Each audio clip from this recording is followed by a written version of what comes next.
Hi, I want to show you the structure of spiritual life at Liberty University, a structure that has at its core the experience of a student. But before I get into those details, let's rewind a bit and look at 1, where we used to be, and 2, where we're at today.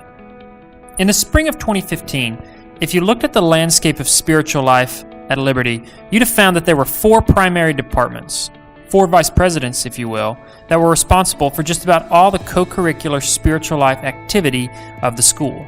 The Office of Spiritual Development oversaw 2 departments, Office of Spiritual Programs and the Center for Global Engagement. Student Affairs oversaw the Campus Pastor's Office, Online Communities and Christian Service, or simply CSER. Enrollment Management, and under that the Recruitment Office, oversaw the Department of Ministry Teams. School of Religion oversaw the Center for Ministry Training, and if you've ever wondered who was responsible for a certain spiritual life activity on campus, it was probably Center for Ministry Training. They were the catch-all of sorts for a tremendous amount of spiritual activity, including ministries like Awake, Block Party, Bus Stop Ministry, Campus Serve, and on and on and on. So in the spring of 2015, an executive leadership team was formed to evaluate all this, and what they found was that there were certainly good things happening. No one could point at any one of these 7 departments and say that there were not examples of students who had positive experiences. But what was undeniable were 2 obvious issues. When it came to the spiritual life landscape at Liberty, there was 1, inconsistent messaging, 2, inefficient use of university resources. See, the problem was each of those 7 departments was independent of one another. Each of them was a self-sustaining entity whose existence was dependent on how many students they could get involved in their own activity and events. So each of them was structured with their own budget folks, their own creative folks, but bigger than that, their own vision, their own mission. What this meant for the student was across the landscape there were multiple voices shouting at them for attention, and the departments that were larger were shouting the loudest. The problem was inconsistent messaging. There wasn't one voice telling a student about spiritual life opportunities and the different ways to get involved. There were multiple ones, each with their own focus. The other problem was inefficient use of university resources. Because each of these 7 departments was a self-sustaining entity responsible for every aspect of their own mission, the staff structure and the budgets for each of them was built accordingly. So at the end of May 2015, the leadership team tasked with overseeing this recognized it made sense to realign all the co-curricular spiritual life of the school under the campus pastor, David Nasser. So all departments realigned under the Office of Spiritual Development. If there were 7 bodies operating out of 4 different houses before, then now there were 7 bodies operating under one roof. At least now there was central oversight. At least now there was some measure of accountability. But in truth, realignment helped slow down some inefficiency and inconsistency, but it was still 7 distinct bodies, still structured the same way, now living in the same house, but each of them still operating in similar fashion. Still plenty of examples of inconsistent messaging, still inefficient resources.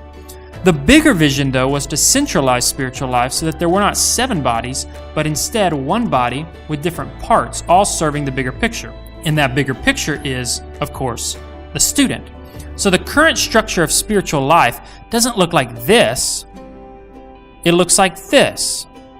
Starting in the center, from the question, what is best for a student, all spiritual life flows out of this structure. At the top, the Office of Spiritual Development continues to provide management and oversight of all of it. Beneath that are 5 departments that serve as filters for every instance of a student's spiritual life experience. Let's go through them each. LU Send is the filter for all student group travel. That means, from a spiritual life standpoint, no longer is any single department handling the logistics of their own travel. Before, the Center for Ministry Training did their own trips, the Center for Global Engagement did their own trips. Different trips, different standards of what's expected. No longer. Now, travel funnels through one group who is tasked with ensuring that every student who travels has an excellent experience regardless of who they go with. In similar fashion, the department LU Stages is the filter for all spiritual life events on campus.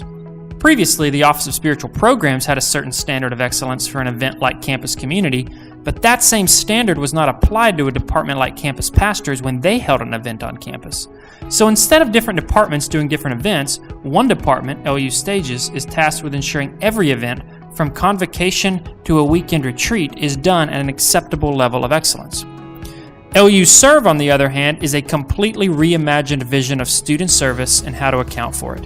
Instead of multiple departments across campus focused on different elements of outreach or ministry or service, like the Center for Global Engagement and Center for Ministry Training had been, LU Serve is the umbrella for all expressions of engagement with the student body.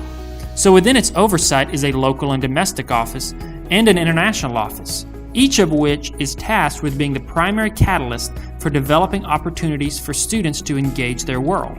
So if a student wants to serve in downtown Lynchburg, they go to LU Serve to explore opportunities. If a student wants to learn about how he or she can get involved in the fight against sex trafficking, it's through LU Serve.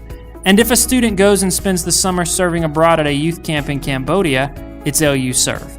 All partnership, ministry, and mission opportunities, both local, domestic, and international, now flow through one department, LU Serve.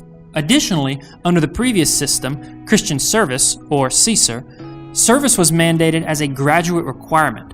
Every student volunteered 20 hours a semester with a specific organization, and it worked. Students picked a church or a nonprofit or some on-campus opportunity, put in 20 hours, and met the requirement. But what was broken was that the very department tasked with overseeing service opportunities was not structured to account for all service. So as a result, there were many examples of students serving on campus, local, domestic, and international, but CSER didn't account for that activity because it wasn't part of that student's 20 hours per semester with a specific organization. Many students served outside of CSER's oversight. So now, LU Serve is structured to account and reward all instances of students serving by replacing the 20 hours a semester system with a point system. LU Serve determines and allocates for each example of service a specific amount of points, and the graduate requirement would simply be a set amount of points. The value, though, is that a student who serves often accumulates points that in theory can be spent to earn added benefits, such as a lower cost on a trip. So working with the local and domestic office in LU Serve, a student serving in the nursery at Thomas Road is given a set amount of points. A student working with the international office in LU Serve spending his or her summer break in Cambodia is given a different set of points. The same student is obtaining service points from multiple different activities. But hold on, you might ask. That sounds like a lot of outreach, but what about on campus? What about spiritual life for the student? What department is helping a student grow spiritually so when they go engage in the community around them, they're equipped to do so? That's the LU Shepherd Office. The LU Shepherd Office is a staff of spiritual mentors who are visible, engaged leaders on campus. They are available to all. They serve students on campus. They get connected locally. They are points of contact for a department like LU Serve. They are like spiritual yeast that are spread throughout the entire structure. They're not just campus pastors who meet with students after they get in trouble. They are proactive spiritual mentors who are further upstream than the previous model allowed.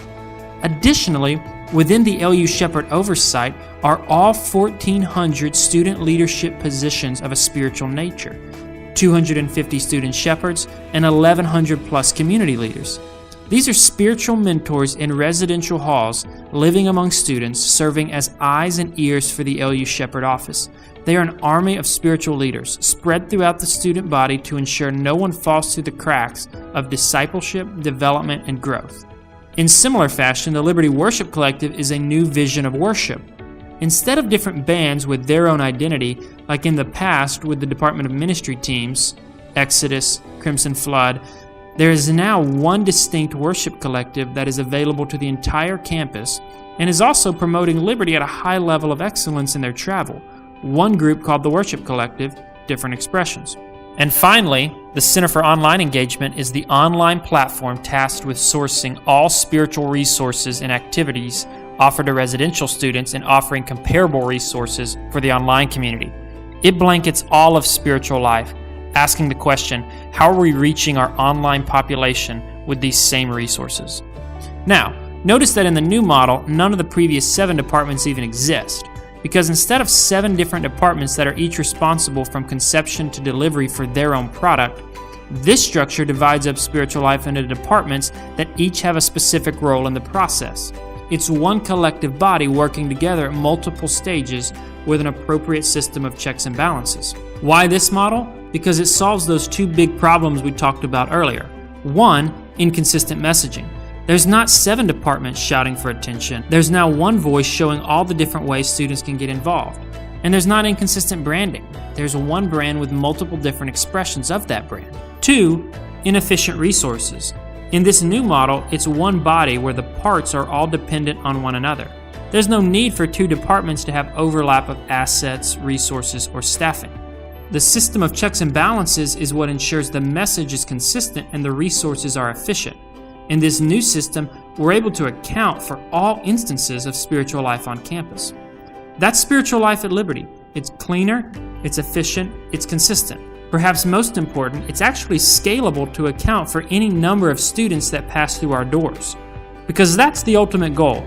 The goal is for every single student of Liberty to show up and be offered the same level of opportunity, access, and excellence when it comes to spiritual life and spiritual growth.